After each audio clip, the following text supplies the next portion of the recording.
Malaki rin ang aming pasasalamat sa Agricultural Training Institute, Regional Training Center 6 sa pagbigay sa amin ng kaalaman sa livestock farming.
Nagsimula ang lahat sa isang maunlad na bansa ng Singapore.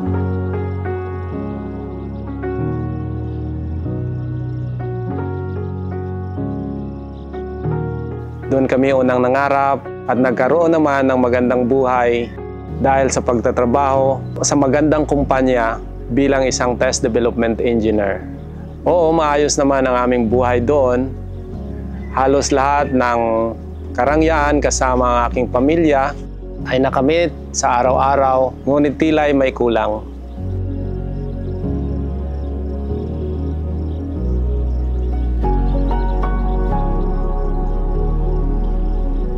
Hinahanap-hanap ng puso namin ang Pilipinas.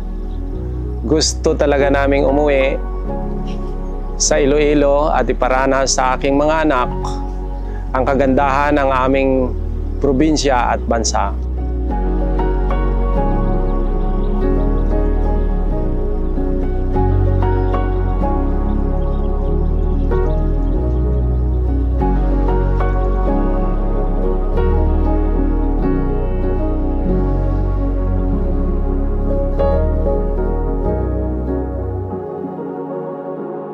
Naramdaman talaga namin ang kasabihang there is no place like home.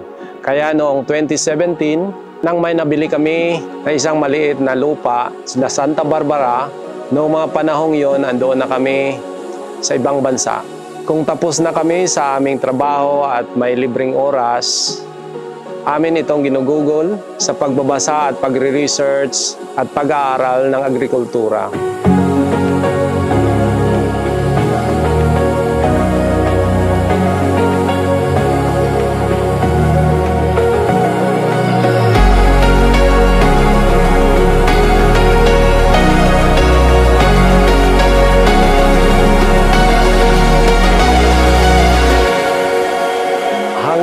Sa na-discovery namin na madali lang pala ang pamamahala ng mga small ruminants, lalong-lalo na ng mga kambing. Maliban dito, 2% lang ang datos natin sa dairy goats, kaya sa lahat ng agricultural commodities na aming pinag-aralan, tinuunan namin ng pansin ang goat and dairy production. Dahil nga malayo kami sa napagdesisyon na namin na naming mag-asawa na pumili ng isang taong titingin at mamamahala sa aming planong kambingan. At yon ang aking nakakatandang kapatid, ang aking kinausap na siyang mag-alaga ng aming kambingan. Umuwi rin ako sa kada 2 buwan at saka chine-check ang kalagayan ng aming farm. Nakita ko na nakakapagod yung frequent din na aming pag-uwi dito sa Iloilo. Hindi ko din mapagtuunan ng pansin ang pamamahala, especially dahil sa malayo ako at may sariling full-time na trabaho. Hanggang sa gumawa kami ng napakalaking desisyon na mag-asawa na magbabago ng aming buhay. Noong 2020, pinili naming umuwi sa Pilipinas Yun ay kasagsagan ng pandemic at ito ang pinakaunang pagsubok sa amin na pinagdaanan namin. Umuwi kami na puno ng pag-asa pero binigyan agad kami ng pagsubok. Pinagpatuloy pa rin namin ang aming kambingan. Doon namin napagtanto na hindi madali ang pagpasok sa agrikultura. Hindi ito pang-retirement. Ito ay talagang enterprise. Ito ay isang negosyo. Sa goat farming and dairy production, it will take you 2.5 years para mabawi ang iyong investment. Isa pang dagok na aming naranasan ay ang pagkawala ng aking kapatid na aking pinagkakatiwalaan sa farm. Namatay ang aking nakakatandang kapatid na siyang hands-on sa farm. Nahirapan na akong maghanap ng kapalit sa kanya. Kaya ngayon, kaming mag-asawa ang talagang hands-on na gumagawa sa aming farm. Nagsimula kami sa 30 heads na female goats and then mayroon another 3 heads of male. Wala pa kaming dairy heads noon. Hanggang noong 2019, nag-umpisa na kaming magkaroon ng maraming breeder goats, nasa around 100. Simula rin sa taon na yon, nagkaroon kami ng 120 kids per year. Ngayong taon, umaabot na kami sa 250 kids ang aming napuproduce kada taon.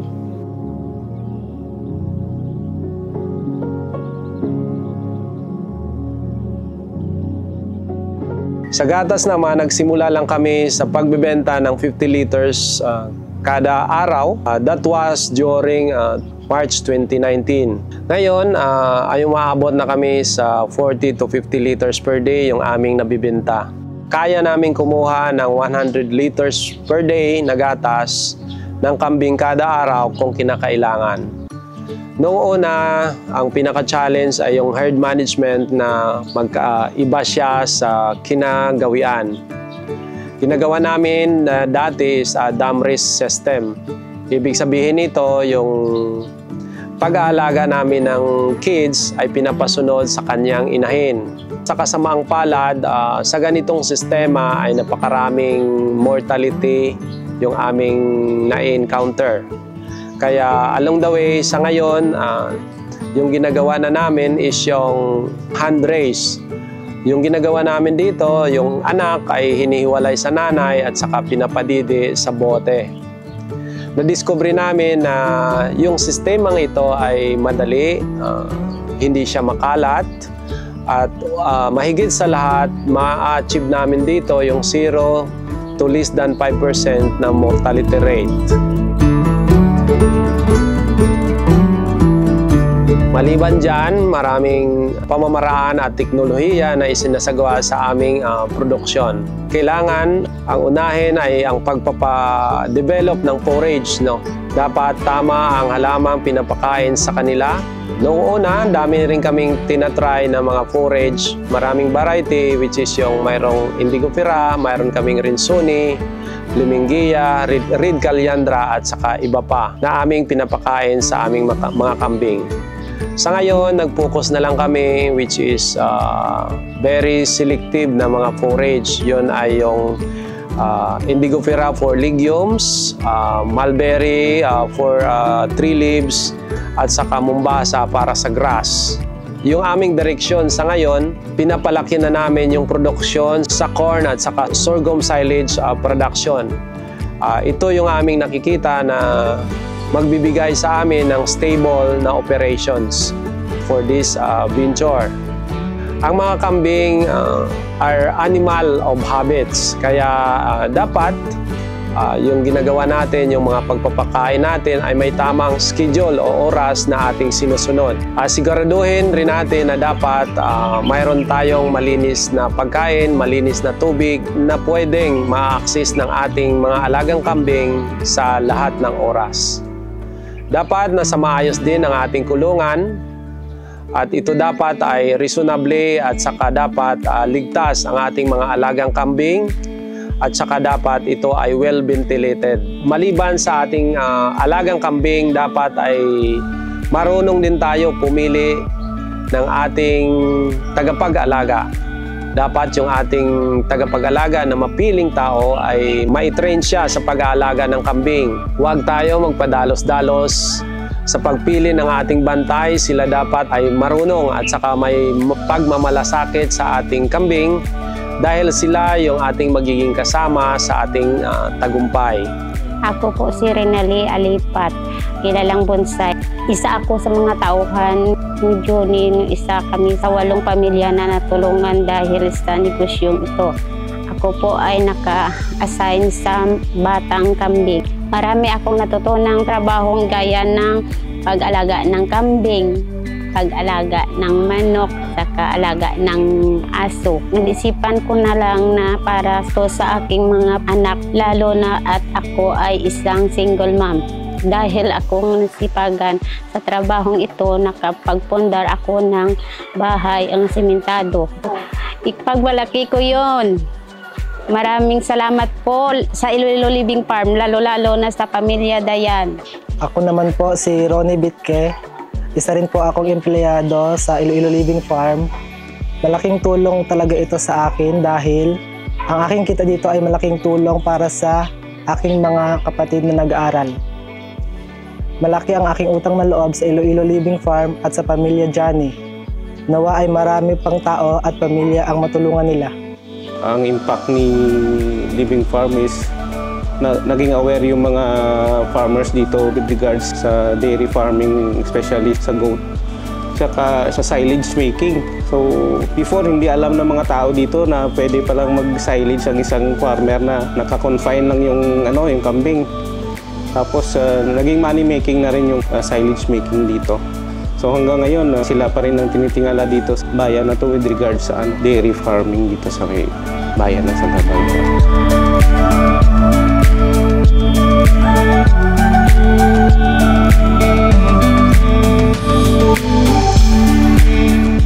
Dahil sa aming dedikasyon at pagtutulungan kasama ang aking asawa at aking mga masisipag na mga tauhan, nakatanggap rin kami ng mga awards kagaya ng Best Livestock Breeder, Best Livestock Research dito sa probinsya ng Iloilo. Ito ay nakakatulong sa amin, especially sa aming komunidad, na yung pinakamagandang award na aming tatanggap ay yung kung paano ang makakatulong sa isang maliit na komunidad.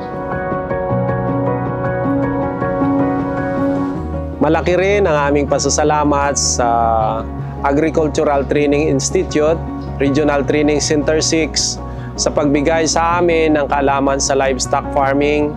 Dahil sa pagpupursige kami ay na-certify nila as learning site for agriculture noong 2022.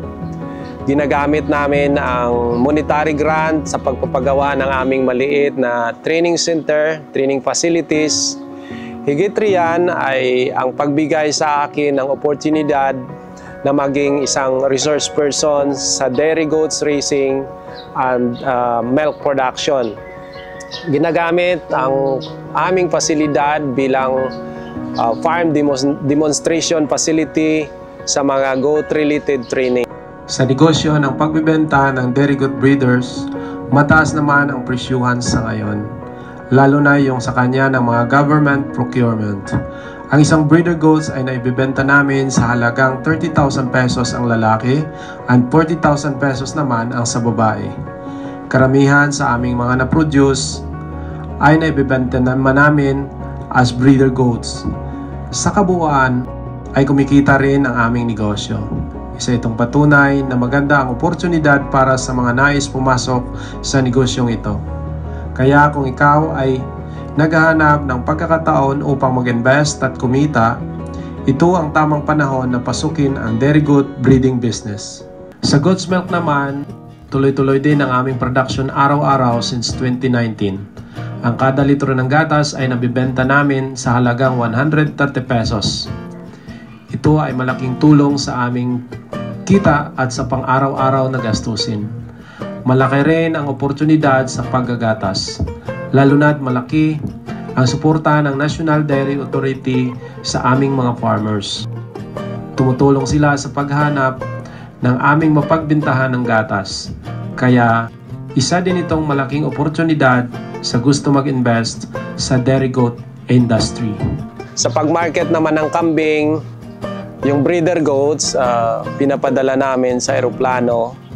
Ginagawa lang namin ito ng crates at saka nilalagay doon during the shipping. Yung iba naman naming shipping ay nahatid through gamit ang tinatawag natin na ruro. Yung sa industry ng kambing, mas madali siyang yung shipping. So yung business transactions ay napakadali. Sa gatas naman, ang gamit namin sa ngayon ay home delivery. Mayroon din kaming mga partners sa Iloilo City, sa mga stores. Mayroon rin kami sa Bacolod at saka sa Dumaguete City. Halos lahat ng aming mga transactions ay idinadaan namin through social media. Mag-o-order sila ngayon at saka i-deliver namin kinabukasan. Sumasali rin kami sa mga exhibits sa Iloilo at sa iba pang rehiyon. Kaya masasabi ko talaga na kahit papaano ay naipapatuloy namin ang aming operation sa Iloilo Living Farm.